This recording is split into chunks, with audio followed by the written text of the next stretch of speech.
Hello friends, कैसे हैं आप लोग? अच्छे होंगे। प्रीवियस लेक्चर में हम बात कर रहे थे मौर्योत्तर कालीन राजवंशों की। इसमें मैंने भारतीय राजवंशों को देख लिया था। आज जो बात करेंगे विदेशी राजवंशों की, जैसे इंडो ग्रीक, शक, पहलव या पार्थियाई कहते हैं जिन्हें, कुषाण। ठीक है। तो जो सोर्सेस क्या थे जिससे पता चलता है कि मौर्योत्तर काल में कौन कौन से राजवंश स्थापित हुए भारत में, उसकी बात करेंगे। आज हम चर्चा करेंगे। और राजवंश इंडो ग्रीक की बात करेंगे, हिंद यवन शासकों की बात करेंगे। ओके, तो सबसे पहले शुरू करते हैं स्रोत, सोर्स क्या है जो हमें पता चलता है मौर्योत्तरकालीन राजवंशों का। सोर्सेस की बात की करेंगे तो सब जाहिर बात है, सोर्स क्या होंगे हमारे, कुछ साहित्य ग्रंथ होंगे, कुछ अभिलेख होंगे। ओके, पुस्तकें हैं। तो सबसे पहले जो अभिलेखों की बात करते हैं, जैसे शुंग वंश बात कर रहे थे हमने पुष्यमित्र शुंग की, तो उसमें अयोध्या लेख की बात की थी। तो अयोध्या लेख से क्या है, पहला जो सोर्स हम बात कर रहे हैं वह है फर्स्ट अयोध्या लेख।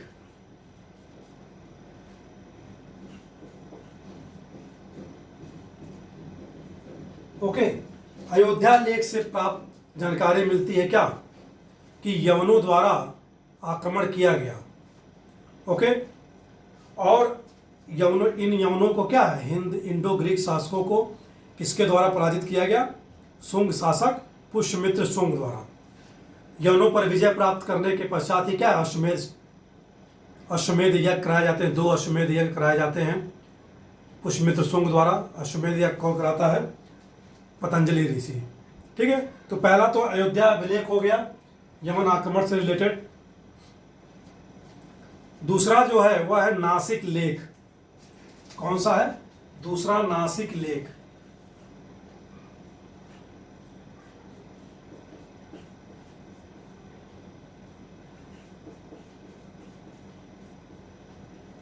ठीक है। नासिक लेख किसके द्वारा उत्कीर्ण करवाया गया है, नासिक अभिलेख जो है वह गौतमी बलश्री का है। गौतमी बलश्री आंध्र सातवाहन वंश की महारानी गौतमी बलश्री द्वारा, यह नासिक अभिलेख में है। ठीक है। इसमें यह उपलब्धि है किसकी, गौतमी पुत्र सातकर्णी के बारे में इसमें जानकारी है।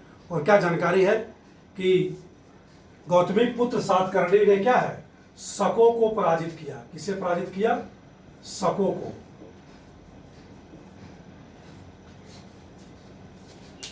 तो शकों के बारे में जानकारी क्या है प्राप्त होती है, शक शासक नहपान को पराजित किया था गौतमी पुत्र सातकर्णी ने।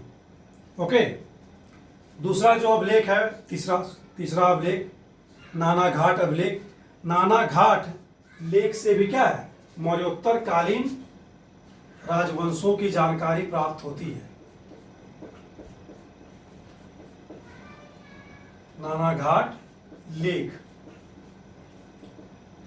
नानाघाट लेख के बारे में हमने पहले भी बात की थी। रानी नागानिका का क्या है, यह लेख है नानाघाट लेख। ठीक है। इसमें जो जानकारी प्राप्त होती है, सातकर्णी प्रथम की उपलब्धियों के बारे में जानकारी प्राप्त होती है।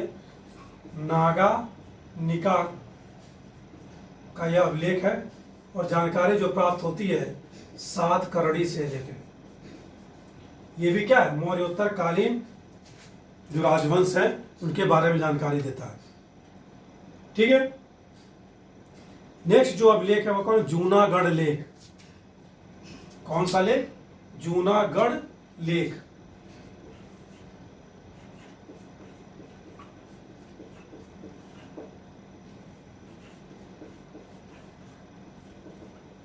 जूनागढ़ लेख किसका है, शक शासक रुद्रदामन का है, 150 ईस्वी के करीब। ओके, यह चंपू शैली में, चंपू यानी कि गद्य एवं पद दोनों शैलियों में है। और जूनागढ़ लेख क्या है, संस्कृत में लिखा हुआ है। तो प्रथम जो अभिलेखी साक्ष्य है संस्कृत में लिखा हुआ वो कौन सा है, जूनागढ़ लेख है। तो शक शासक रुद्रदामन का है, यह गुजरात में शक शासक रुद्रदामन का करीब 150 ईस्वी का है यह, ठीक है। संस्कृत में लिखा हुआ पहला अभिलेख है। ओके, इससे भी क्या है, शक शासकों के बारे में या शक शासक रुद्रदामन के बारे में जानकारी प्राप्त होती है। ये तो कुछ अभिलेख हो गए जिनकी बात की हमने। अयोध्या लेख, सुंग डायनेस्टी, नासिक नाना घाट और जूनागढ़ लेख। सिक्कों से बात करें तो सिक्कों से जो सिक्के प्राप्त हुए उससे मौर्योत्तर काल की जानकारी प्राप्त होती है। हिंद एवं शासकों की जानकारी प्राप्त होती है, विदेशी राजवंशों की। सिक्कों पर क्या है, राजाओं के नाम लिखे, जैसे हमने बात की थी विमकट फिडस के सिक्के, जिसपे त्रिशूलधारी महेश्वर थे या शिव थी आकृति थी, और दूसरी तरफ क्या है, महेश्वर लिखा हुआ था। तो दूसरा जो प्रमाण मिलता मौर्योत्तर काल के राजवंशों का वह क्या है, सिक्के। इन सिक्कों पर क्या है, राजाओं के नाम हैं और तिथियां हैं। क्या है, राजाओं के नाम व तिथियां अंकित हैं, ठीक है। राजाओं के नाम और तिथियां अंकित हैं। एक तो सिक्कों से जानकारी प्राप्त हो गई। दूसरी जो बात करेंगे हम पुस्तकों की, जैसे बौद्ध ग्रंथ है, ठीक है। बौद्ध ग्रंथ मिलिंद पन्नों से क्या है, जानकारी प्राप्त होती है यूनानी शासक मिनांडर के बारे में। पहले भी हमने बात की थी मिलिंद पन्नों पर। तो मिलिंद पन्नों क्या है, वाद विवाद है मिनांडर और बौद्ध भिक्षु नागसेन के मध्य। बौद्ध ग्रंथ मिलिंद पन्नों, बौद्ध में क्या है, नाम मिनांडर को मिलिंद नाम दिया गया है। ओके, मिलिंद पन्नों। ओके, मिनांडर व बौद्ध भिक्षु नागसेन के मध्य क्या है, बौद्ध धर्म से रिलेटेड वाद विवाद है। इसी वाद विवाद के बाद मिनांडर द्वारा क्या है, बौद्ध धर्म स्वीकार कर लिया जाता है। बौद्धिस्ट हो जाता है कौन, हिंद एवं शासक मिनांडर। ओके, ये तो बात है मिलिंद पन्नों पुस्तक की। दूसरी जो पुस्तक है महाभाष्य, जो पतंजलि द्वारा लिखी गई है, इसमें भी यवनों के आक्रमण का साक्ष्य प्राप्त होता है। पतंजलि ने पुस्तक लिखी है कौन सी, पतंजलि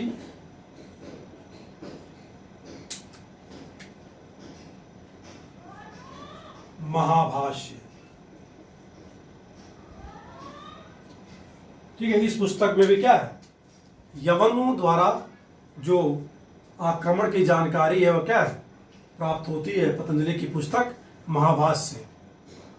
उन्होंने उल्लेख किया है क्या, यवनों ने कहाँ तक आक्रमण किया, चित्तौड़ और अवध तक, अवध में साकेत तक, ठीक है, और चित्तौड़ में माध्यमिका नगरी है वहां तक। ये भी बात हमने कर ली थी। गार्गी संहिता जो ज्योतिष की पुस्तक है, कौन सी पुस्तक, गार्गी संहिता। गार्गी संहिता ज्योतिष की पुस्तक है। इसमें भी क्या है, यवनों के बारे में जानकारी या यवन आक्रमण के बारे में जानकारी प्राप्त होती है, ठीक है। साकेत, पांचाल, मथुरा, इवन पाटलिपुत्र तक। कहां तक, साकेत, मथुरा और पाटलिपुत्रा तक, यानी पटना तक, ठीक है। गार्गी संहिता में भी जानकारी प्राप्त होती है। मालविकाग्निमित्र जो कालिदास द्वारा लिखे गई, तो उसमें भी यमन आक्रमण के बारे में जानकारी मिलती है। और शुंग शासक वसुमित्र द्वारा क्या है, यवनों को सिंधु नदी के तट पर पराजित किया जाता है, इसकी भी जानकारी क्या है प्राप्त होती है। माल विकाग्निमित्र, इसकी लिखी हुई पुस्तक है कालिदास की। इसकी लिखी पुस्तक है कालिदास की।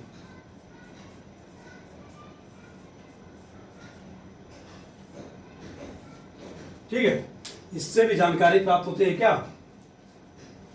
कि हिंद यमन या यमन शासकों ने क्या आक्रमण किया है। ठीक है, और सिंधु नदी के तट पर दाहिने तट तक क्या है शुंग शासक वसुमित्र द्वारा उन्हें पराजित किया गया। अभी यमन ही है, आक्रमण कर रहे हैं। जब यहाँ राज्य स्थापित होगा तो क्या हो जाएगा हिंद यमन, यानी कि हिंदुस्तान में। ओके, तो ये मालविकाग्निमित्र कालिदास की पुस्तक से। बेसनगर का लेख है, बेसनगर के लेख के बारे में भी आगे हम देखेंगे, पहले भी हमने देख लिया है। बेसनगर किस तरह हेलियोडोरस शुंग शासक भागभद्र के विदिशा राज दरबार में आता है और गरुड़ ध्वज स्थापित करता है। ओके, और उस पर वासुदेव का नाम अंकित करवाता है और स्वयं क्या है भागवत धर्म स्वीकार कर लेता है। तो बेसनगर के लेख से भी क्या है जानकारी प्राप्त होती है मौर्योत्तर काल की। ओके, जैन साहित्य है थेरावली। थेरावली क्या है पुष्यमित्र शुंग का उल्लेख है उसमें। ये भारतीय राजवंशों की जानकारी मिलती है, यानी कि उज्जैनी के शासकों की भी वंशावली दी गई है। उज्जैनों पर क्या था शकों का आधिपत्य था। ठीक है, थेरावली 11 थेरावली जैन साहित्य थेरावली। ठीक है, उज्जैन शासकों का वर्णन है।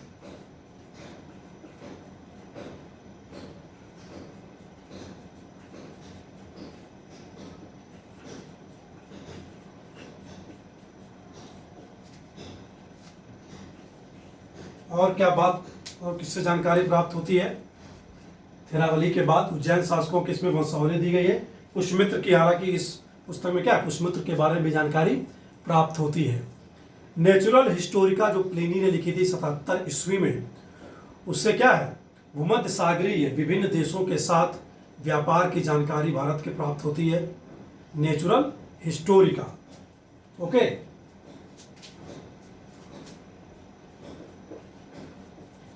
नेचुरल हिस्टोरिका किसकी पुस्तक है प्लिनी।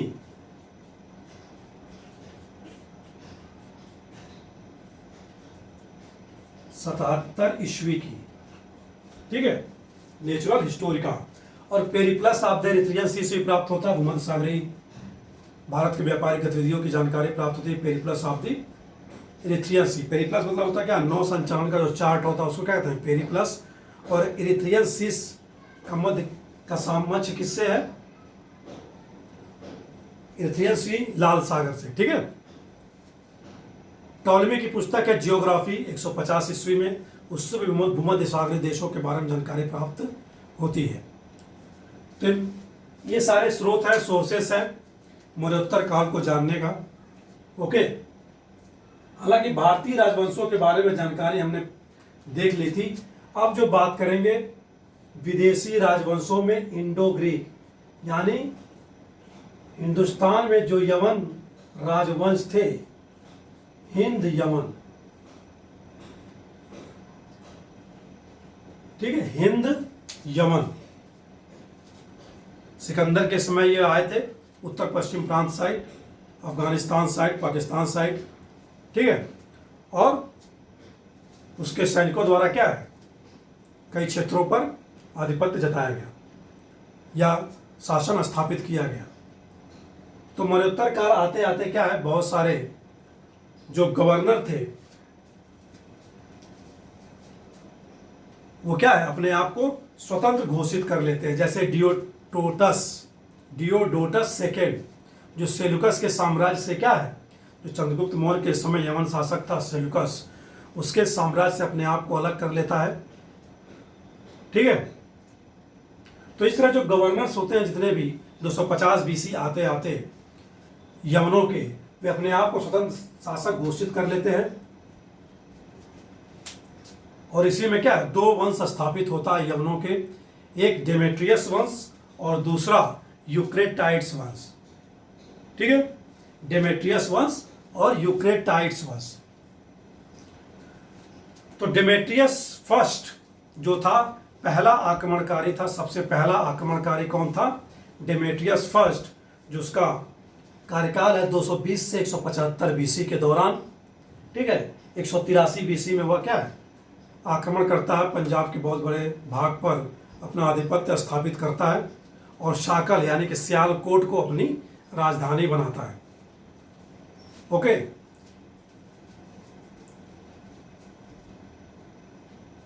हिंद यवन शासकों ने क्या सोने के सिक्के चालू किए थे पहले, उसकी बात करते हैं बाद में हम। तो सबसे पहले हिंद यवन में जो देखेंगे पहला कौन सा, डेमेट्रियस वंश या डेमेट्रियस वंश की बात करेंगे सबसे पहले। फर्स्ट डेमेट्रियस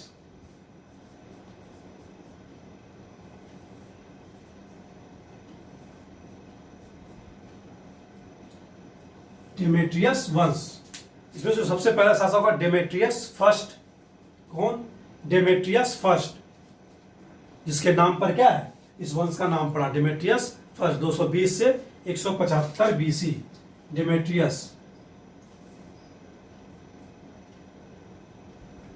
220 से 175 बीसी, 220 से 175 बीसी का कार्यकाल किसका है, डेमेट्रियस फर्स्ट का।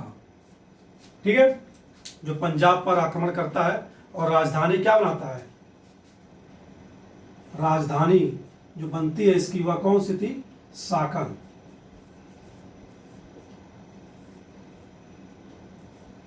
एक 183 बीसी के आसपास क्या है, इसके द्वारा पंजाब के क्षेत्र पर आधिपत्य स्थापित किया जाता है।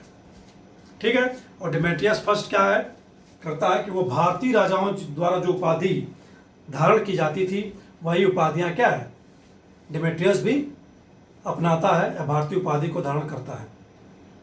और यूनानियों द्वारा क्या है, जो सिक्के चलाए गए वह यूनानी प्लस खरोष्टी लिपि में, यानी द्विभाषी सिक्के चलाए गए, यूनानी और खरोष्टी लिपि में। सर्वप्रथम जो सोने के सिक्के चलाए गए हिंद यवन शासकों द्वारा ही चलाए गए, और उसका नाम क्या था, सर्वप्रथम सोने का सिक्का जो चलाया गया है वो हिंद यवन शासकों द्वारा चलाया गया सोने का सिक्का।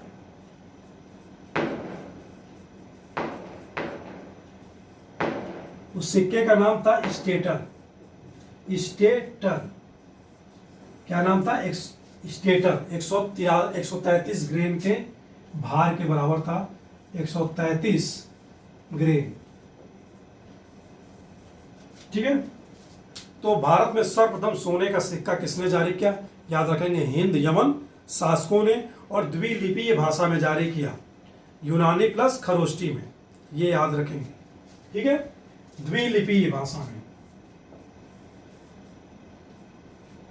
द्विलिपीय भाषा कौन कौन से, यूनानी और खरोष्टी। ठीक है, ये होगा डेमेट्रियस फर्स्ट, डेमेट्रियस वंश जिसके नाम पर पड़ा। इस वंश का जो सबसे फेमस किंग हुआ, शासक हुआ, राजा हुआ, वह कौन था, मिनांडर, जिसकी बात अभी हम कर रहे थे मिलिंद पन्नों की। सबसे फेमस शासक जो हुआ, इसका अगला शासक मिनांडर।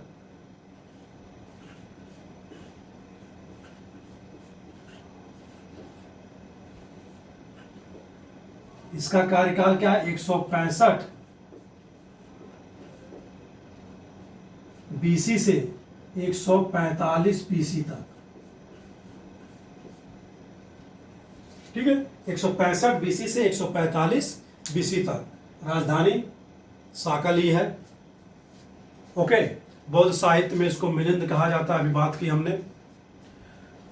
और मिलिंद पन्नो पुस्तक जो बौद्ध साहित्य है मिलिंद पन्नो, जो बात की हमने अभी यहाँ पर मिनांडर और नागसेन के मध्य वाद विवाद की बात है। मिलिंद पन्नो, इसी के बाद क्या मिनांडर द्वारा बौद्ध धर्म को अपना लिया जाता है। ठीक है, दो लेख हैं जो बात करेंगे जिसकी हम मिनांडर से रिलेटेड। सुई विहार लेख, कौन सा? सुई विहार लेख। सुई विहार लेख से जानकारी प्राप्त होती है मिनांडर के बारे में। जब बौद्ध धर्म ये अपना रहा होता है, इसके द्वारा 3 समारोह का आयोजन किया जाता है। उसी 3 समारोहों की जानकारी क्या है? सुई विहार लेख में उपलब्ध कराई गई है मिनांडर द्वारा। ठीक है, 3 समारोह, 3 समारोहों की जानकारी। और ये समारोह क्यों होते हैं? बौद्ध धर्म स्वीकार करने के उपलक्ष्य में क्या है, मिनांडर द्वारा ये 3 समारोहों का आयोजन कराया जाता है। ठीक है, याद रखेंगे सुई विहार लेख। दूसरा है रेह अभिलेख। रेह अभिलेख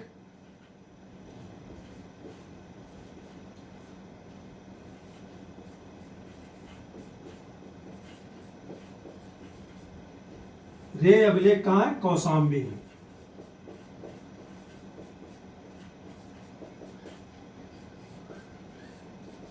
रेह अभिलेख कहाँ है? कौशाम्बी में। इस अभिलेख से क्या जानकारी प्राप्त होती है? इस रेह अभिलेख से प्रमाणित जो सिक्के हैं, रेह अभिलेख से जो प्रमाणित सिक्के हैं, उन सिक्कों के थ्रू क्या पता चलता है कि इनका शासन, हिंद यमन शासकों का शासन कहाँ तक था? उत्तर प्रदेश तक फैला था। कौशाम्बी मिल रहा है इलाहाबाद के पास, यानी उत्तर प्रदेश तक शासन की जानकारी क्या है? रेह अभिलेख से प्राप्त होती है। ठीक है, और मिनांडर ही वो पहला हिंद एवं शासक है जो गांधार कला शैली को क्या है, भारत में प्रसारित करता है। ठीक है, गांधार कला शैली। गांधार कला शैली क्या है? अभी जब इसके हम संस्कृति के बारे में पढ़ेंगे तब गांधार कला शैली को पढ़ेंगे। हेलेनिस्टिक आर्ट्स का विकसित रूप ही क्या है? गांधार कला शैली है, हेलेनिस्टिक आर्ट। ठीक है, हेलेनिस्टिक आर्ट का विकसित रूप ही क्या है? गांधार कला शैली है। कल्चर पढ़ेंगे तब उसमें बात करेंगे, गांधार कला शैली। ठीक है, ये तो हो गया जो हिंद एवं शासकों में पहले वंश की जानकारी मिलती है, डिमेट्रियस वंश की, 2 शासकों की। अगला जो वंश की बात करेंगे हम, दूसरा यूक्रेटाइड्स वंश। ठीक है, क्योंकि डिमेट्रियस भारत पर आक्रमण करता है तो बैक्ट्रिया में, यानी अफगानिस्तान से ये लोग आए थे, बैक्ट्रिया कहते थे इनको, अफगानिस्तान को। तो वहां यूक्रेटाइड्स द्वारा क्या है, विद्रोह कर दिया जाता है। इससे क्या है, मिनांडर के हाथ से बैक्ट्रिया का क्षेत्र, अफगानिस्तान का क्षेत्र चला जाता है। और यूक्रेटाइड्स भी क्या करता है, भारत की तरफ या भारत पर आक्रमण करता है और तक्षशिला को अपनी राजधानी बनाता है। तो दूसरा जो वंश है यूक्रेटाइड्स।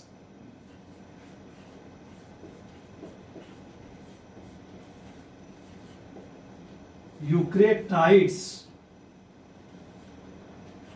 वंश, यूक्रेटाइड्स वंश यूक्रेटाइड के नाम पर ही है। इसमें जो इसका जो सबसे फेमस शासक है, इसकी राजधानी लिख लेते हैं तक्षशिला।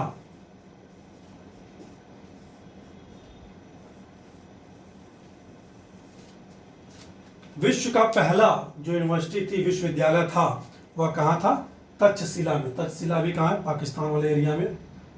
तो सबसे पहला विश्वविद्यालय जो बना तक्षशिला में बना था। और भारत का पहला विश्वविद्यालय नालंदा। ठीक है, तो तक्षशिला विश्व का पहला था। तो यूक्रेटाइड्स वंश की राजधानी जो थी वो तक्षशिला में बनाई गई थी यूक्रेटाइड्स द्वारा। इसके एक फेमस शासक का नाम मिलता है, इसकी मैंने कई बार बात की, एंटियाल किट्स कौन है? एंटियाल किट्स।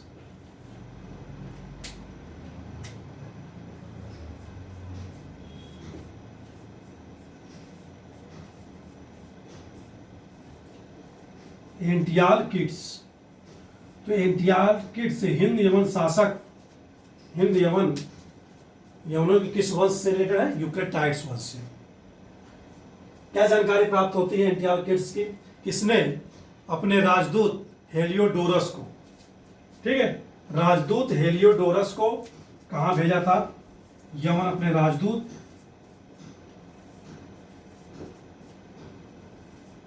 हेलियोडोरस,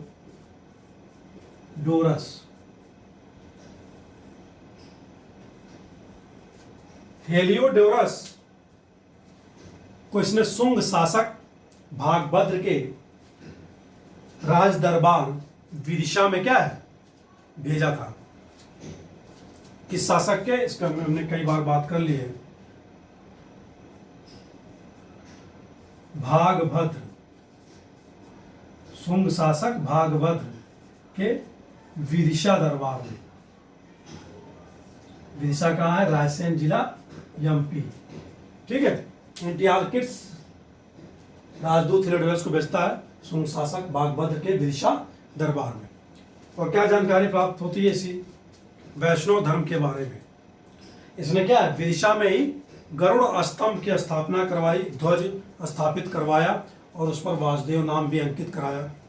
और क्या स्वयं भागवत धर्म को अपना लिया, अपनाया गया किसके द्वारा? हेलियोडोरस द्वारा। तो भागवत धर्म के बारे में जानकारी मिलती है, हिंद यवन शासक के बारे में जानकारी मिलती है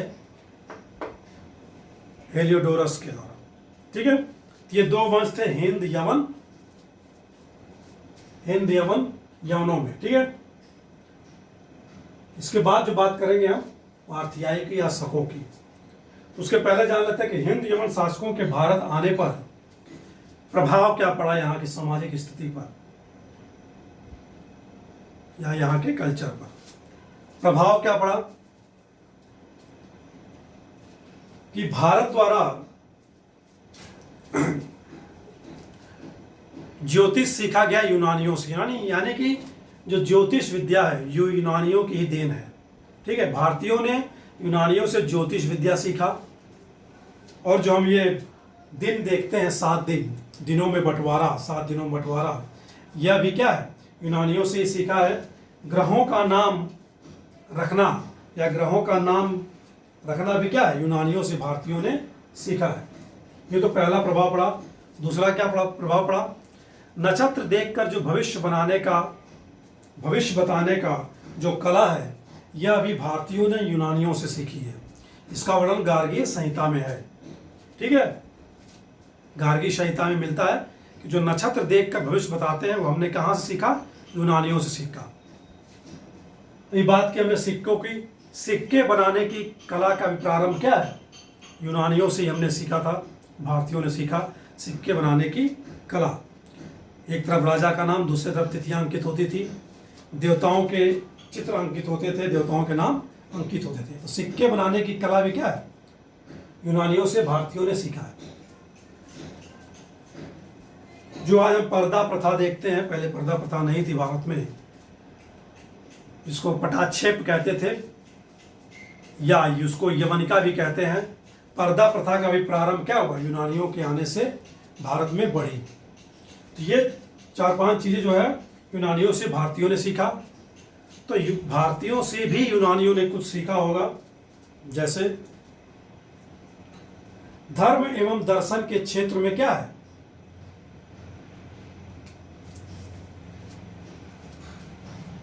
धर्म एवं दर्शन के बारे में क्या है?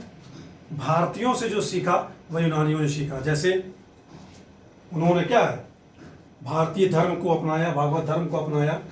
यहाँ के ईश्वर देवताओं को क्या है? सिक्कों पर अंकित कराया, नाम लिखा। तो धर्म और दर्शन के क्षेत्र में क्या है? भारतीयों से यूनानियों ने सीखा। तो ये प्रभाव थे हिंद यवन शासकों के भारत आने का। ठीक है। ये आज की बात हो गई सोर्सेस, हिंद यवन शासक नेक्स्ट बात करेंगे पार्थियाई शकों की। आज के लिए इतना ही। नमस्कार। Thanks for watching the video.